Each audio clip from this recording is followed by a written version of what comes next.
ইসলামের সম্মান মা ফাতেমার জানের জান ইমাম হোসেন হাসান ইমাম হোসেন হাসান। জোরে বলুন না সুবহানাল্লাহ, জোরে হবে না সুবহানাল্লাহ, নারে তাকবীর। ইসলামের সম্মান মা ফাতেমার জানের জান ইমাম হোসেন হাসান ইমাম হোসেন হাসান ইমাম হোসেন হাসান ইমাম হোসেন হাসান। ইসলামের সম্মান মা ফাতেমার জানের জান ইমাম হোসেন হাসান ইমাম হোসেন হাসান ইমাম হোসেন হাসান ইমাম হোসেন হাসান। অশ্রু চরে পড়ছে গাজী শোনাতে এই ঘটনা, কারবালাতে করলো শহীদ দয়ার নবী যার নানা।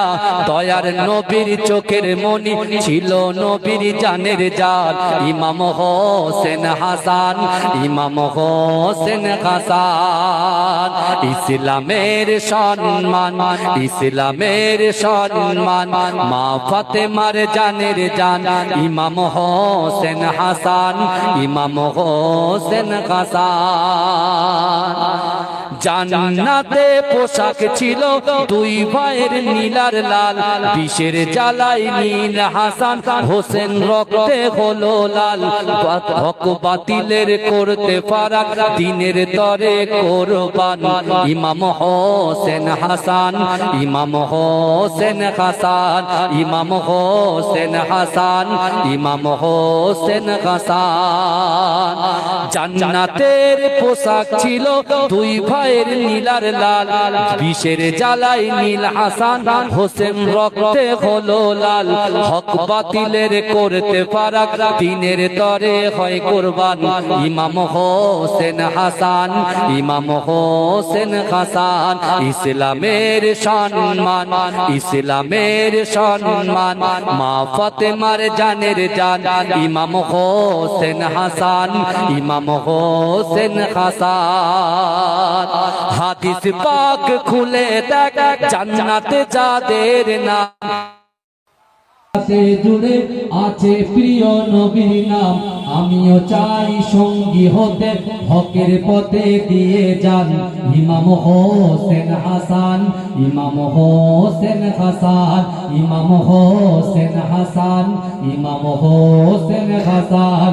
ইসলামের সম্মান মা ফাতেমার জানের জান ইসলামের সম্মান মা ফাতেমার জানের জান ইমাম হোসেন হাসান ইমাম হোসেন হাসান। আল্লাহুম্মা সাল্লি আলা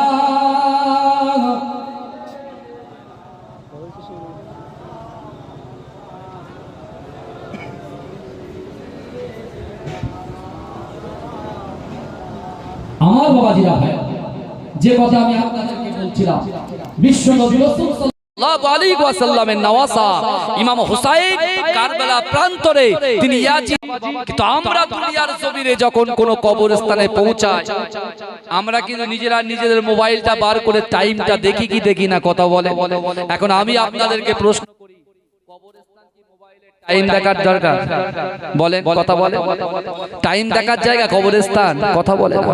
কিন্তু আমার ভাইরা আজকে দুনিয়ার লোভে দুনিয়ার মোহে যারা পড়ে গেছে, আমি তাদেরকে বলতে চাই, বিশ্বাস করুন, আজকে আমার আব্বা জান চলে গেছে, আপনাদের মা বাপ চলে গেছে, সে মা বাপ থেকে শিক্ষা নেন। কারণ এত মোহাব্বত, এত মোহাব্বত, যখন রাতের বেলা পোখার শীতের মাঝখানে বাপ যখন শুয়ে থাকে, আমরা সন্তানরা একবার গিয়ে অন্তত উকি মেরে আসি। যারা বাপের বাধ্য সন্তান, পিতাকে ভালোবাসে, মাকে ভালোবাসে, তা রাতের বেলা উঠে একটু দেখে যে বাপের আব্বা জানের গায়ে ঠিকঠাক কম্বলটা আছে কিনা। এই কথা ঠিক বলেন না ভুল বলেন, কথা বলেন। আর যারা মা বাপের খোঁজ নেয় না, তাদের কথা আমি বলছি না, বাদ দেন, ওটার বিচার অন্য রকম হবে। কিন্তু আপনি এখন চিন্তা করুন তো, আল্লাহর রসুল কাবা বাইতুল্লাহ শরীফে শুরু ইসলামে আল্লাহর রসুল কবরের কথাটা বলছেন, আর বলছেন একটা লাশের পিছন পিছন তিনটে জিনিস যাবে। কে যাবে? নিজের সন্তান যাবে। ভালো করে বোঝে। আর শুনছেন কি? আম্মাজান খাদিজা। ইসলামের ভিতরে নারীদের অবদান অপরিসীম, অপরিমেয়, বুঝলেন? অগাধ অবদান। কারণ আমার রাসূল সাল্লাল্লাহু আলাইহি ওয়াসাল্লাম যখন মক্কার জমিনে দ্বীন প্রচার করছিলেন, ইসলাম প্রচার করছিলেন, কলেমার ঝান্ডাটাকে উত্তোলন করার জন্য আল্লাহর রাসূল যখন কাফেরদের দ্বারে দ্বারে পৌঁছাচ্ছিলেন, ইহুদিদের দ্বারে দ্বারে পৌঁছাচ্ছিলেন, সেই সময় আবু জাহাল, আবু লাহাব, উতবা, মুগিরা, খালিদ এরা সকলে আমার রাসূলের নামে কুরুচিকর মন্তব্য করত। আমার রাসূলুল্লাহর বাজে ভাষায় আমার রাসূলুল্লাহর সঙ্গে কথা বলতো। কিন্তু আম্মা জান খাদিজা মক্কার জমিনে সব থেকে ধনী নারী ছিলেন। জোরে বলুন না সুবহানাল্লাহ। ধনী নারী ছিলেন, সব থেকে ধনী। কারণ সেই সময় হাদিস পাকের মধ্যে এসেছে, কেউ কেউ বলছে আম্মা জান সেই সময় 40 মণ স্বর্ণের মালিক ছিলেন। 40 মণ। এই বুঝতে পারছেন আপনারা? আবার কেউ কেউ বলছে 80 মণ। কিসের মালিক ছিলেন? সোনার মালিক ছিলেন। আল্লাহর রাসূলের বয়স যখন 25, আম্মা জান খাদিজার রাদিয়াল্লাহু তাআলা আনহার বয়স তখন 40। এই শুনছেন? 40। আম্মা জান খাদিজা যখন রাসূলুল্লাহকে বিবাহ করলেন, রাসূল যখন দিনে দাওয়াত দিতে শুরু করলেন, এ যুবকেরা, আবু জাহাল যখন রাসূলুল্লাহর নামে কুরুচিকর মন্তব্য করলেন, আল্লাহর রাসূলের একদিন মনটা খারাপ। আমার রাসূলুল্লাহর স্ত্রী আম্মা জান খাদিজা জিজ্ঞাসা করছে, ইয়া রাসূলুল্লাহ, ইয়া হাবিবাল্লাহ, হুজুর আপনার মনটা এমন বেজার কেন? আপনার মনটা খারাপ কেন? আল্লাহর রাসূল বলছে, খাদিজা আমি কি বলবো, আমি যখন মক্কার জমিনে নামাজের কথা বলি, পর্দার কথা বলি, পিতামাতার মহাব্বতের কথা বলি, কবরের কথা বলি, তখন এই আবু জাহাল, আবু লাহাব, উতবা, মুগিরা এরা সকলে এসে আমাকে তাচ্ছিল্য করে, ছোট করে। ভাই সমাজে দেখবেন যাদের পয়সা আছে, অর্থ আছে, এরা দাড়িওয়ালা, টুপিওয়ালা লোক দেখলে একটু তাচ্ছিল্য করে, মৌলভী বলে, হুজুর বলে, হ্যাঁ কত রকম করে ব্যঙ্গ করে, কথা ঠিক না? কিন্তু আমার ভাই, ব্যঙ্গ যারা করছেন একদিন কিন্তু আপনাদেরও ব্যঙ্গ হতে হবে। টিট ফর ট্যাট, তাই তো? আপনি কাউকে ইট মারছেন, আপনি তো পাটকেল খাবেন। কই কথা বলে না? মুজাদ্দেদ জামান দাদা হুজুর পীর কেবলা কত আগে পর্দা নিয়েছে, কিন্তু আজও বাংলার জমিনে নয়, ভাঙড়ের জমিনে নয়, টোটাল পশ্চিম বাংলার জমিনে নয়, পশ্চিম বাংলার বাইরেও মুজাদ্দেদ জামান দাদা হুজুরের কথা আলোচনা হয়, মাজিরাইট বিশ্বায় হুজুরের কথা আলোচনা হয়, এ যুবকেরা সুফি ফাতেহ আইসি হুজুরের কথা আলোচনা হয়, বড় বড় ওলামা তুলাবাদের কথা আলোচনা হয় কি হয় না? কথা বলে। তাদের থেকে আমাদের শিক্ষা নেওয়ার দরকার আছে না নাই? কথা বলে। আল্লাহর কোরআন বলছে, ইয়া আইয়ুহাল্লাযীনা আমানুত্তাকুল্লাহ ওয়া কুনু মা'আস সাদিকিন। আল্লাহর কোরআন বলছে, বান্দা তোমরা আমি আল্লাহ আমাকে ভয় করো, ওয়া কুনু মা'আস সাদিকিন, সত্যবাদীদের সঙ্গে থাকো। তা আজকে আমরা যারা ওলিদেরকে মহব্বত করি, সুফিজমদেরকে ভালোবাসি, প্যার করি, আজকে দেখুন না, আজও আপনাদের মাদ্রাসার সামনে মুফতি আজম মেজলা হুজুর পীর কেবলা রাহমাতুল্লাহ আলাইহির নামকরণে মাদ্রাসা, কথা ঠিক না বল? কত সুন্দর মাথা উঁচু করে দাঁড়িয়ে আছে। এই কথা বলেন, আপনাদের হাই মাদ্রাসা মাথা উঁচু করে দাঁড়িয়ে আছে। পশ্চিম বাংলার ভিতরে 614টা মাদ্রাসার ভিতরে 1 থেকে 10-এর মধ্যে আপনাদের ঐতিহ্যবাহী, আপনাদের গর্ব, আপনাদের মাদ্রাসা সরোজিনী হাই মাদ্রাসা। বুঝতে পেরেছেন না? এটা আপনারা কষ্ট করে, মেহনত করে এই প্রতিষ্ঠানটা সুন্দর করে আপনাদের সন্তানদেরকে দিয়ে দাঁড় করাচ্ছেন, তো কথা বলেন। তার ফল এখান থেকে এমবিবিএস ডক্টর হয়েছে, এই মাদ্রাসা থেকে এমবিবিএস ডক্টর হয়েছে, এই মাদ্রাসা থেকে গবেষক, প্রকাশক অনেক ছেলেরা হয়েছে। বিশ্বাস করুন এ যুবক, তাহলে কষ্ট যদি আপনি করতে পারেন, তাহলে আপনি কিন্তু একদিন সফলতা অর্জন করবেন। এই কথা বলেন। দুনিয়াতে যদি আমরা কষ্ট করি, আখিরাতে সফলতা অর্জন আল্লাহ আপনাদেরকে করিয়ে দেবে। কথা ঠিক না ভুল? কথা বলে। কিন্তু আমার ভাই জানেরা, হে নবী পাকের উম্মত উম্মতিরা, হে নবী দেবানারা, বিশ্ব নবী রাসূলুল্লাহ সাল্লাল্লাহু আলাইহি ওয়াসাল্লাম বললেন, ও আমার সাহাবারা, না না না, আমি রাসূলুল্লাহ তোমাদেরকে জানিয়ে দিলাম, ওই কবর পর্যন্ত 3টে জিনিস যাবে। সন্তান যাবে আবার চলে আসবে, অর্থ যাবে আবার চলে আসবে, কিন্তু একটা জিনিস রয়ে যাবে। এ যুবকেরা, দুনিয়ার জমিনে আল্লাহ যে হুকুম আমাদেরকে দিয়েছে, আল্লাহ আমাদের কি হুকুম দিয়েছে? ও যুবকেরা, আল্লাহ পাক রব্বুল আলামিন আমাদের নামাজের হুকুম করেছে, আল্লাহ আমাদেরকে পর্দার হুকুম করেছে, আল্লাহ পাক পিতা মাতার মুহাব্বত করার হুকুম করেছে। এ যুবকেরা, আল্লাহ পাক হালাল ব্যবসার হুকুম করেছে। এ যুবকেরা, আল্লাহ পাক রব্বুল আলামিন ভালো মানুষ হবার হুকুম করেছে। কিন্তু এ যুবকেরা, হে নবী পাকের উম্মতিরা, আজকে যদি আল্লাহর অবাধ্য হয়ে এই দুনিয়ায় মন গড়া জীবন যাপন করে এই দুনিয়া থেকে যদি আমরা চলে যাই, ওই কবরে আমরা ধরা পড়ে যাব। ও যুবকেরা, আখিরাতে ধরা পড়ে যাব, মিজানের পাল্লায় ধরা পড়ে যাব। ও যুবকেরা, আল্লাহ পাক রব্বুল আলামিন যে জাহান্নাম সৃষ্টি করেছে, ওই জাহান্নামের আগুনের মধ্যে আমাদেরকে আল্লাহ পাক পুড়িয়ে দেবে। এ যুবকেরা, আল্লাহ রাসূল যখন এই কথা বললেন, আম্মা জান খাদিজাতুল কুবরা রাদিয়াল্লাহু তাআলা আনহা অজর নয়নে ডুকরে ডুকরে ডুকরে ডুকরে কাঁদে। এ যুবকেরা, আম্মা জান খাদিজা কাঁদতে কাঁদতে আল্লাহ রাসূলকে বললেন, ইয়া রাসূলুল্লাহ, ইয়া হাবিবাল্লাহ, হুজুর আমি খাদিজা আপনাকে তিনটি ওসিয়াত করতে চাই। ইয়া রাসূলুল্লাহ, হাবিবাল্লাহ, আমি খাদিজা আপনাকে তিনটি ওসিয়াত করে যাব। আমার দয়ার নবী আম্মা জান খাদিজাকে বলছে, ও খাদিজা, না না না না না, আমি রাসূলুল্লাহ তোমাকে এত মুহাব্বত করি, ভালোবাসি।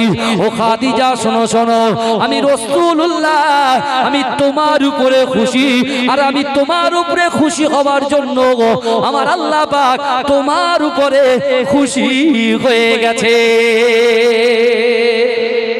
জোরে বলেন না সুবহানাল্লাহ, জোরে বলুন না সুবহানাল্লাহ। আজকে হাতিশালা আপনার বাড়ি 100 মিটার, 150 মিটার, 300 মিটার, 400 মিটার দূর থেকে এই জান্নাতের বাগানে বসতে 10 বার 20 বার আপনার ভাবতে হয়, যাব কি যাব। আর আমার রাসূল যখন দ্বীনের জন্য, ইসলামের জন্য, কোরআনের ঝান্ডা লা ইলাহা ইল্লাল্লাহ মুহাম্মাদুর রাসূলুল্লাহ এই কালেমার ঝান্ডাটা প্রত্যেক বাড়িতে বাড়িতে পৌঁছানোর জন্য যে কোরআন আজকে এই মাদ্রাসায় পড়ানো হয়, ওই কোরআনটা প্রত্যেক বাড়িতে বাড়িতে পৌঁছানোর জন্য আমার রাসূল যখন মক্কা থেকে 3.5 কিলোমিটার দূরে হেরা গুহাতে রাসূল যখন অবস্থান করতেন, আম্মা জান 40 বছর বয়সে আমার রাসূলুল্লাহর জন্য খাবার তৈরি করে আমার আম্মা জান খাদিজাতুল কুবরা আমার রাসূলুল্লাহকে পরিষেবা দেওয়ার জন্য নিয়ে যেতেন। জোরে বলুন না সুবহানাল্লাহ। তাহলে সেই খাদিজার উপরে রাসূল খুশি হবে না বেজার হবে? এই কথা বলে। তাহলে চিন্তা করেন সেই খাদিজার মর্যাদা কোন জায়গায়। কিন্তু তিনি যখন কবরের কথা চিন্তা করছেন, তিনি যখন হাসরের কথা চিন্তা করছেন, তিনি যখন কিয়ামতের মাঠের কথা চিন্তা করছেন, তিনি যখন জাহান্নামের আগুনের কথা চিন্তা করছেন, তিনি ঠক ঠক করে কাঁপতে কাঁপতে আল্লাহর রাসূলকে বলছে, ইয়া রাসূলুল্লাহ আমি তিনটে ওসিয়াত আপনাকে করে যাব। আল্লাহর রাসূল বলছে, খাদিজা তুমি তো ওসিয়াত করবে, কিন্তু তুমি বলো না তুমি আমাকে কিভাবে সহযোগিতা করেছিলে আবু জাহাল আবু লাহাবের হাত থেকে। বলে যেদিন আমাকে তারা তাচ্ছিল্য করত, অবজ্ঞা করত, ঠিক সেই সময় তুমি আমাকে প্রশ্ন করেছিল, হুজুর আপনার মনটা কেন খারাপ? আমি যখন বলেছিলাম যে আবু জেহেল আমাকে ব্যথা দিয়েছে, আবু জেহেলের চলাফেরা আমাকে কষ্ট দিয়েছে, তখন আপনি আবু জাহাল আবু লাহাব উতবা মুগিরাকে আপনি নিজে দাওয়াত করে বাড়িতে এনে খাইয়েছেন। এই দিল দেখেন, আমাদের অন্তর তো ভাই কালো কয়লা হয়ে গেছে, বুঝতে পারছেন না? শুধু দুনিয়া দুনিয়া করে আপনি ভালো করে ভাবুন। আল্লাহ পাক বলছেন জমিনের উপরে যদি কোনো মানুষ ভুল করে, এই শুনছেন, আসমানের নিচে জমিনের উপরে কোনো মানুষ যদি ভুল করে, ভুল হতেই পারে, কুল্লু বানি আদম খাত্তাউন, আদম সন্তান তো ভুল করবে, ভুল হতেই পারে, কিন্তু ওই ভুলের ক্ষমাটা যদি দুনিয়ার জমিনের উপরে আসমানের নিচে মানুষেরা তার ভুলের ক্ষমাটা করে দেয়, আখিরাতে এই দুনিয়াতে চলনে বলনে ওটাতে বসাতে চলাতে বেরাতে তুমি যে ভুলগুলো করেছো আল্লাহ সেটাকে ক্ষমা করে দেবে। জোরে বলে, জোরে বলবেন না? কিন্তু ছাড়াছাড়ির কোনো খবর নাই। কিন্তু আল্লাহর একটা নাম রহমান, একটা নাম রহিম, এই কথা বলে। আল্লাহর রাসূল খাদিজাকে বলছেন, খাদিজা তুমি সেদিন আবু জাহল আবু জেহেলকে বলেছিলে যে বলো তো দেখি জ্ঞানের দিক থেকে সব থেকে বড় ব্যক্তি কে? এই শুনছেন, জ্ঞানে সব থেকে বড় মক্কার জমিনে কে? তখন আবু জাহলের মুখ থেকে ব্যর্থ হয়েছেন সব থেকে মহান ব্যক্তি, জ্ঞানে সব থেকে উচ্চ, সেটা হলো আব্দুল্লাহর বেটা মুহাম্মাদুর রাসূলুল্লাহ। জোরে বলে, এই জোরে বলবেন না? খাদিজা প্রশ্ন করেছিল যে আবু জাহল বলো, আমি তো তোমাকে আমার বাড়িতে দাওয়াত করে এনেছি, তুমি মেনু করে দিয়েছো, কি রান্না বান্না করবো সব করেছি, তোমাকে খাইয়েছি, কিন্তু তুমি চলে যাওয়ার আগে কটা প্রশ্ন আমি তোমাকে করি, তুমি বলো আমার স্বামীকে তোমরা কষ্ট দাও কেন? বলছে কই কষ্ট দিই না তো। ভাই মুনাফিকের আলামত কি বলেন তো? কথায় কথায় মিথ্যা কথা বলা, বুঝতে পারছেন না? মুনাফিকের আলামত কি? কথায় কথায় মিথ্যা বলা। আর মিথ্যা আমাদের দৈনন্দিন জীবনের সঙ্গী হয়ে গেছে একদম। আরে এখান থেকে হাতিশালার মোড় যাবো, ব্যাস কত মিথ্যা কথা যে আমাদের দ্বারা দিয়ে হয়, তার কোনো ইয়াত্তা নেই। কিন্তু আমার ভাইরা ভালো করে বোঝেন, আবু জেহেল খাদিজার সামনে বলছে কই আমরা তো মুহাম্মদ সাল্লাল্লাহু আলাইহি ওয়াসাল্লামকে কিছু বলিনি। বলে শোনো, আমানাতের দিক থেকে সব থেকে উচ্চ মর্যাদাবান ব্যক্তি মক্কার জমিনে কে? আবু জাহল কিছুক্ষণ চুপ করে থেকে চোখটা বুঝি চোখটা খুলে বলছে খাদিজা আমানাতের দিক থেকে সব থেকে উচ্চ মাকামের মানুষ হচ্ছেন আব্দুল্লাহর বেটা মুহাম্মদ মুস্তাফা সাল্লাল্লাহু আলাইহি ওয়াসাল্লাম। জোরে বলুন না সুবহানাল্লাহ, এই জোরে বলবেন না? বলে নরম হৃদয়ের দিক থেকে সেখানেও বিশ্ব নবী রাসূলুল্লাহর কথা জিজ্ঞাসা, রাসূলুল্লাহর কথা বলছেন, আবার জিজ্ঞাসা করছেন বলো সৌন্দর্যের দিক থেকে সব থেকে সুন্দর এই মক্কার জমিনে কে?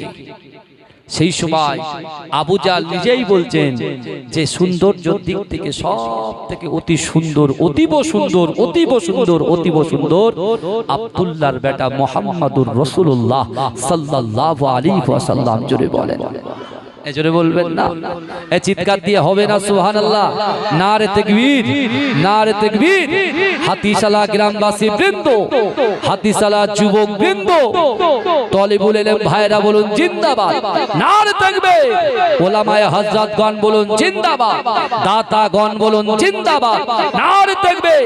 মাজরাই পীরডাঙ্গা দরবার শরীফ বলুন জিন্দাবাদ, নারে তাকবীর। আমার ভাইরা ভালো করে বোঝে, বলে অতীব সুন্দর কে? এই আবু জাহল বলছে অতীব সুন্দর হচ্ছে আব্দুল্লাহর বেটা মুহাম্মাদুর রাসূলুল্লাহ। জোরে বলুন না সুবহানাল্লাহ। এই আমার রাসূলুল্লাহর প্রশংসা করছেন আম্মা জান খাদিজা বলছেন এ আবু জাহল তাহলে আমার রাসূলকে তোমরা কষ্ট দাও কেন? নবী বলে মানো না কেন? নবী বলে মানো না কেন? যেই বলেছে তখন আবু জাহল বলছে দেখো মক্কার জমিনে এত ধনী ব্যক্তি আছে, এত ধনী ব্যক্তি আছে, আল্লাহ তাদেরকে বাদ দিয়ে একজন গরিবকে নবী করবে আর সেটা আমরা মেনে নেব? ভালো করে শোনেন, আমার রাসূলকে গরিব বলে আখ্যায়িত করছেন কে? আবু জাহল। ওই সময় আম্মা জান খাদিজাতুল কুবরা রাদিয়াল্লাহু তাআলা আনহা চিৎকার দিয়ে বলেছিলেন এ আবু জাহল, এ আবু লাহাব, এ উতবা, এ মুগীরা, এ খালিদ তোমরা শোনো, এই মক্কা জমিনে সব থেকে ধনী কে? বলছে কেন আপনি? এই শুনছেন কাকে বলছেন? খাদিজাকে বলছেন আপনি? বলে আমি যদি সব থেকে ধনী ব্যক্তি হই তাহলে আমার যা সম্পদ আছে, আমার যা অর্থ আছে, আমার যা স্বর্ণ আছে, এই সব আমি আমার মুস্তাফা আমার স্বামীকে আমি দান করে দিলাম। এজরে বলে বলে এবারে বলো তো দেখি সব থেকে ধনী ব্যক্তিকে? বলে কেন? আব্দুল্লাহর বেটা মুহাম্মদ। তাহলে এবার নবী বলে মেনে নাও। ভাই হেদায়েত কি সবার ভাগ্যে আছে? এই সবার তাকদীরে কি হেদায়েত আছে? কথা বলেন। এখানে আল্লাহ দুটো চোখ দিয়েছেন, হাত দিয়েছেন, জবান দিয়েছেন, ইজ্জত দিয়েছেন, আল্লাহ সুন্দর গঠনে আমাদেরকে সৃষ্টি করেছেন, কিন্তু তারপরেও এই বান্দার ভিতরে কেউ নামাজ পড়ে আবার নামাজ পড়ে না, কেউ তাকওয়া করে কেউ করে না, কেউ পিতামাতাকে ভালোবাসে আবার কেউ ভালোবাসে না, কেউ স্ত্রী হক আদায় করে আবার কেউ হক আদায় করে না। এই কথা ঠিক বলছি না ভুল বলছি? কথা বলে।